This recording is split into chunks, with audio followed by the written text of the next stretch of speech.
জান্নাত হচ্ছে মুমিনের শেষ ঠিকানা। চিৎকার করে বলেন ঠিক কিনা? পরে আছে সুখ, প্রাণটা আবার উদ্বেলিত হয়ে ওঠে। তাই তো, আসলে তো দুঃখের পরে সুখ। এজন্য কষ্ট যখন পাবেন, অসুস্থ যখন হবেন, ওইখানেও আনন্দ করবেন, কারণ সামনে আরাম আসতেছে। সুবহানাল্লাহ পড়েন। মুমিনের হারাবার কিছু নাই, দুঃখ পাওয়ার কিছু নাই। তার রোগের মাধ্যমে তার গুনাহ ঝরে যায়, সে আল্লাহর কাছে প্রিয় হয়ে ওঠে। তা আমাদেরকে কেউ হারাইতে পারে? কথা বলেন, আমাদের কেউ ভয় দেখাইতে পারে? মোটিভেশনাল সূরা, সূরাতুল ইনশিরাহ আর সূরাতুদ দুহা। এখানে অনেক হিউজ মোটিভেশন আছে। যারা হতাশ, যাদের জীবন ভাল লাগে না, মরে যেতে মনে চায়, গার্লফ্রেন্ড গালি দিছে, আছে না নাই? আবার বয়ফ্রেন্ড গার্লফ্রেন্ডের গালি দিছে, এ ওড়না পেঁচায়া ফ্যানের মধ্যে ঝুলে আত্মহত্যা করে। কত বড় পাগল তুই, মরলি কেন? গালি দিছে তো কি হয়েছে? হ্যাঁ, বুঝতে চায় না, হতাশ হয়ে যায়। আর বয়স কম তো, ইচড়ে পাকা, অল্পতে কাবু হয়ে যায়। এই সূরাগুলো পড়ে না। এখানে আশার বাণী আছে। আজকে আমি জানি কথা শোনাবো আপনাদেরকে, শুরুতে আগে সংক্ষেপে বলে দিই। এই সূরার মূল কথা হচ্ছে, মানে সেন্ট্রাল থিম বা সাবজেক্ট ম্যাটার, সূরাতুদ দুহার কেন্দ্রীয় আলোচ্য বিষয় হচ্ছে নিরাশ হবেন না, হতাশ হবেন না, হাল ছাড়বেন না, ভরসা রাখবেন কার উপর? মুমিনরা নিরাশ হয়, হতাশ হয়, হাল ছাড়ে নাকি ভরসা রাখে? কার উপর ভরসা? কার উপর ভরসা থাকবে? একজনের উপর। চিল্লায় বলেন তিনি কে? Never lose hope. Every time you feel like you cannot go on, you feel so lost that you are so alone. Don't despair and never lose hope, 'cause Allah is always by your side. Insha'Allah, Insha'Allah, Insha'Allah, you'll find your way. Insha'Allah, Insha'Allah, Insha'Allah, you'll find your way. Every time you feel like you cannot go on, you feel so lost that you are so alone. Don't despair and never lose hope, 'cause Allah is always by your side. Insha'Allah, পড়েন, Insha'Allah, Insha'Allah, you'll find a way. Insha'Allah, Insha'Allah, Insha'Allah, you'll find a way. ঠিক কি না? কি সুন্দর নাশিদ। Never lose hope, you will find your way. তুমি তোমার পথ খুঁজে পাবে। আমাদেরকে পথ দেখায় কে? আল্লাহ। এজন্য সূরাতুদ দুহার কেন্দ্রীয় আলোচ্য বিষয় হচ্ছে হতাশ হওয়া যাবে না, নিরাশ হওয়া যাবে না, হাল ছাড়া যাবে না, ভরসা রাখতে হবে একজনের উপরে। চিৎকার করে বলেন তিনি কে? আল্লাহ। হতাশ যারা, ফ্রাস্ট্রেটেড আপসেট পিপল, তাদের জন্য, হতাশ ব্যক্তিদের জন্য এই সূরাটা একটা আলোকবর্তিকা, একটা আলোর মশাল। এই সূরাটা পড়লেই হতাশ ব্যক্তিরা মনে শান্তি পায়, আশা ফিরে পায়, দিক ফিরে পায়। ঠিক কি না? এই সূরাটা নাজিল হওয়ার একটা ব্যাকগ্রাউন্ড আছে, শুনবেন। বিষ্ণু ঈসা ইসলামের কাছে যখন ওহী নাজিল হতে শুরু করলো, বিষ্ণু ঈসা ইসলাম ওহীর কথাগুলো পৌঁছে দিতে লাগলেন। যাই নাজিল হতো বিষ্ণুনবী পৌঁছে দিতেন। বিশ্বনবী সাহাবাদের কাছে শেয়ার করে দিতেন। যেটাই নাজিল হতো তিনি পৌঁছে দিতেন, যেটাই, কারণ আল্লাহর আদেশ, ইয়া আইয়ুহার রাসূল বাল্লিগ মা উনজিলা ইলাইক। ও নবী, আপনার কাছে আমি ওহী থেকে যা নাজিল করি সব পৌঁছে দেন, একটাও গোপন করা যাবে? আল্লাহর কাছ থেকে বিশ্বনবী যে সমস্ত মেসেজ, ইনফরমেশন, তথ্য, রেভেলেশন ওহী পেয়েছে, একটাও কি বিশ্বনবী গোপন করেছে? সব প্রকাশ করে গিয়েছে, সব শেয়ার করে গিয়েছে। বিশ্বনবী শেয়ার করতে লাগলেন। সকালে যা নাজিল হয় শেয়ার করেন, দুপুরে নাজিল হয় শেয়ার করেন, রাতে নাজিল হয় শেয়ার করেন, শেয়ার করতে লাগলেন। কিন্তু কি অবাক করা কাণ্ড, হঠাৎ করে এই ওহী আসার ধারাবাহিকতা আল্লাহ বন্ধ করে দিলেন। ওহী আর আসে না, আকাশ থেকে নতুন তথ্য আর নামে না। ঘটনা কি? ওহী আসে না কেন? তথ্য আসে না কেন? জিব্রাইল আসে না কেন? কোন বর্ণনা এসেছে 15 দিন, কোন বর্ণনায় 1 মাস, 3 মাস, এমনকি 6 মাস পর্যন্ত বর্ণনা পাওয়া যায় যে বিশ্বনবীর কাছে 6 মাস ওহী আসে নাই। বিশ্বনবী তো অবাক, ঘটনা কি? ওহী নামে না কেন? আর ওহী না আসলে তো বিশ্বনবী শেয়ার করতে পারে না। এতদিন যা আসতো বলে বেড়াতো, এখন আসেও না, বলতেও পারে না। কাফির মুশরিকরা বিশ্বনবীর গালি দিতে শুরু করলো, মুহাম্মদের রব মুহাম্মদের ভুলে গেছে, মুহাম্মদের আল্লাহ মুহাম্মদের ছেড়ে দিয়েছে। বিশ্বনবীর চাচি আবু লাহাবের স্ত্রী উম্মে জামিল বলতে শুরু করলো, কি মুহাম্মদ, তোমার শয়তানটা তোমার কাছে আসে না? শয়তান দ্বারা তিনি জিব্রাইলকে বুঝিয়েছেন যে তোমার জিব্রাইল তোমার কাছে আসে না। এভাবে সবাই গালমন্দ করতে শুরু করলো যে মুহাম্মদের আল্লাহ মুহাম্মদকে ভুলে গিয়েছে। বিষ্ণু ঈসা ইসলাম নিজেও হতাশ হয়ে গেলেন, কি রে ওহি আসে না কেন? আমার কোনো ভুল হচ্ছে না তো? আমার কোনো অপরাধ হয়ে গেল না তো? আল্লাহ কি আমার উপর অসন্তুষ্ট হয়েছেন? আল্লাহ কি আসলেই আমারে ভুলে গেছেন? আল্লাহ কি আমাকে ত্যাগ করেছেন? তিনি কি আমার উপর রেগে আছেন? আমরাও মাঝে মাঝে এরকম হতাশ হয়ে পড়ি। এরকম হতাশ লোক আছে না নাই? কি রে আমার দোয়া কবুল হয় না কেন? আল্লাহ আমার ডাকে সাড়া দেয় না কেন? আমার জীবনে এত দুঃখ কেন? আমার জীবনে তো ভালো কিছু হয় না, খালি সব কষ্ট আমার কেন? এরকম আছে না নাই? এরকম হতাশদের জন্য এই সূরাটা একটা আলোকবর্তিকা, মোটিভেশনাল সূরা। আলহামদুলিল্লাহ পড়েন। বিশ্বনবীকে আল্লাহ আশ্বস্ত করলেন আর এই সূরাটা নাজিল করলেন আর বললেন ওয়াদ-দুহা। ওয়াদ-দুহা, দুহা মানে আলো। দুহা মানে আলো, প্রভাতের সূর্য কিরণের শপথ। Look up, the sunlight, it's a very beautiful day out there. ও নবী হতাশ হবেন না, বেরোন, সকালের সূর্যটা কত সুন্দর, কি ঝলঝলে পৃথিবী, ফকফকে আর তকতকে, দেখলেই মনটা ভরে যায়, ঠিক কি না? দুহা, দুহা মানে আলো, আশার আলো, সম্ভাবনার আলো। আমাদের জীবনে আলোর দরকার আছে না নাই?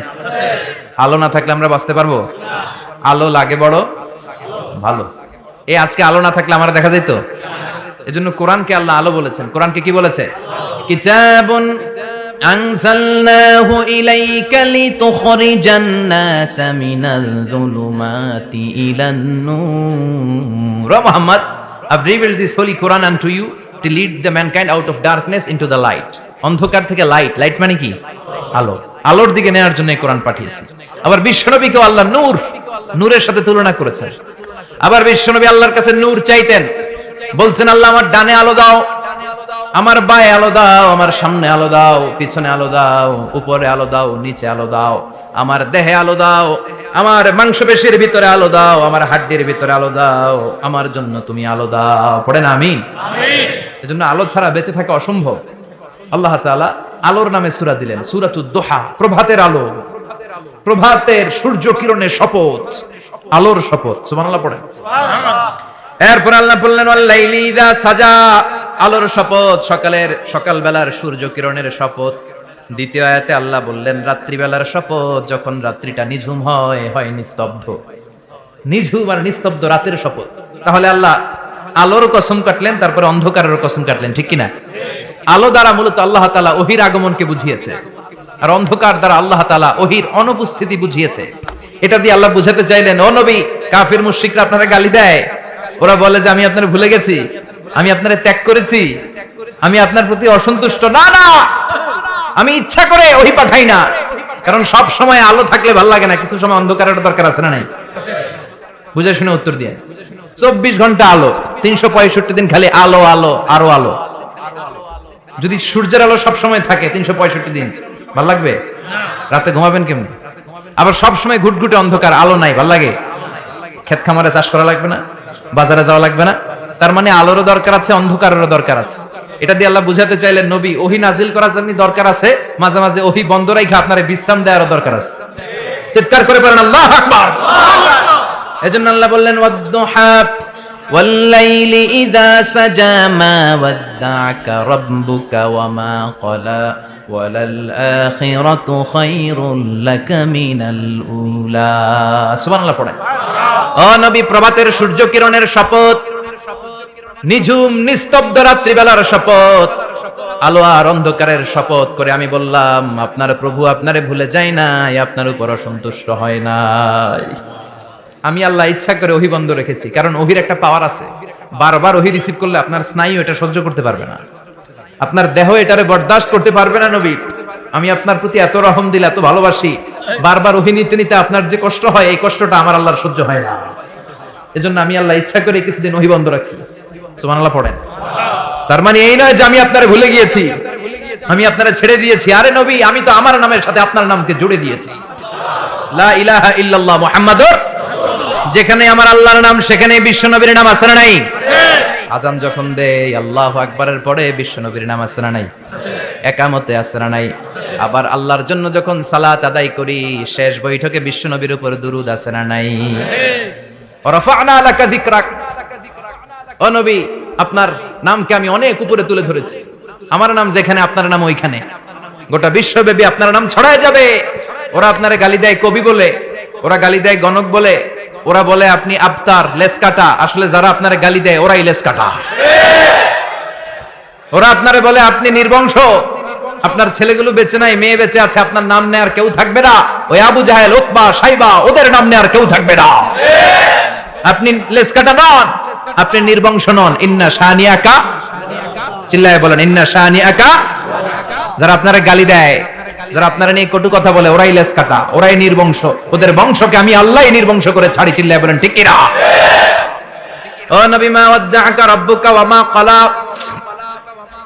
আপনার রব আপনারে পরিত্যাগ করে নাই, আপনারে ভুলে যায় নাই, আপনারে ছেড়ে দেয় নাই। আপনার রব ইচ্ছা করেই ওহী নাজিল বন্ধ করে রেখেছে। আমি ইচ্ছা করেই আপনারে প্রেসার দিতে চাই নাই গো নবী, কারণ ওহী রিসিভ করা অনেক কঠিন। এটা আস্তে আস্তে আপনি অভ্যস্ত হবেন। সুবহানাল্লাহ পড়েন। ওহীর একটা পাওয়ার আছে না নাই? আমরা তো কি মজায় মজায় কোরআন পাইছি। এই যে কি সুন্দর কোরআন নিয়ে বসি, পড়ি, তাফসীর করি, কি মজার কোরআন। আহা, এই কোরআনটা রিসিভ করতে যে বিশ্বনবীর কত কষ্ট হয়েছে। এই কোরআনকে আল্লাহ বলেছেন এটা কাউলান সাকিলা, very heavy and weighty word. এটা অনেক ওজনওয়ালা কথা। ইন্না সানুলকি আলাইকা কাউলান, এটার অনেক ওজন। এই কোরআনটা যদি পাহাড়ের উপরে নাজিল করা হতো, পাহাড়গুলো দুমড়ে মুচড়ে ভেঙে টুকরো টুকরো হয়ে খান খান হয়ে যেত। ঠিক কি না?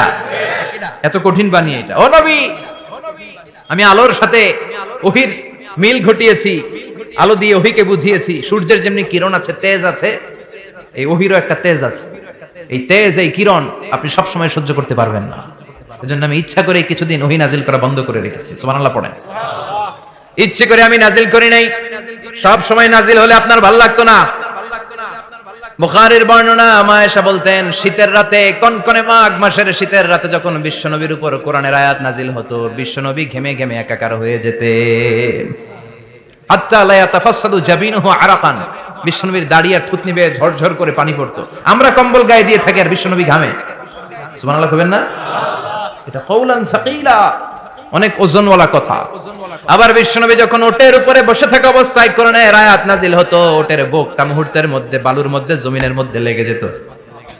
ঘোড়ায় চড়া অবস্থায় বিশ্বনবীর কাছে যখন কোরআন নাজিল হতো, ঘোড়ার পা গুলো মরুভূমির বালুতে দেবে যেত।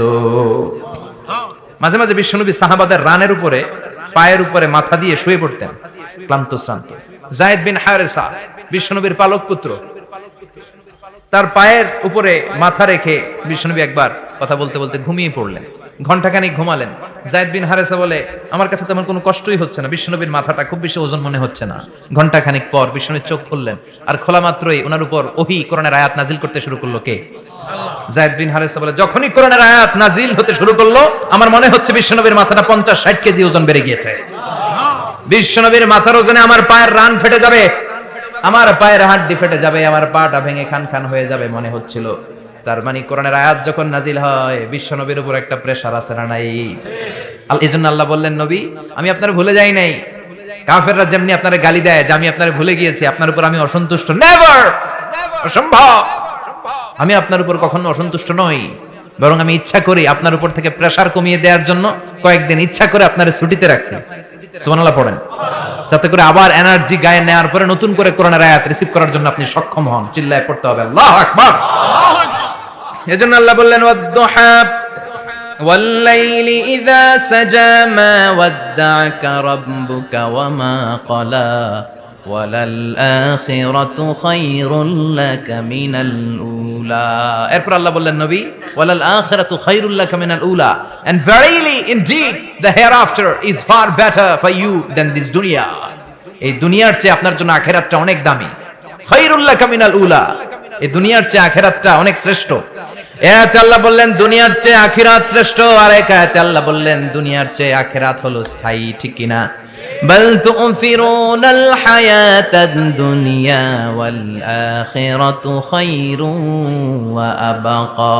তোমরা দুনিয়ার জীবন নিয়ে পাগল পাড়া হয়ে থাকো, আল্লাহ বললেন দুনিয়ার জীবনের চাইতে আখিরাতের জীবন শ্রেষ্ঠ এবং স্থায়ী। ঠিক কি না? কার কথা? দুনিয়া স্থায়ী না আখিরাত স্থায়ী? দুনিয়া শ্রেষ্ঠ না আখিরাত শ্রেষ্ঠ? কিন্তু আমরা কোনটার পিছনে দৌড়াই? খালি দুনিয়া দুনিয়া।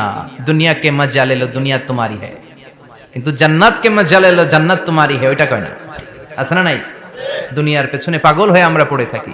এই দুনিয়ার জীবনটা একটা মায়াজাল। এটা একটা মরিচিকা।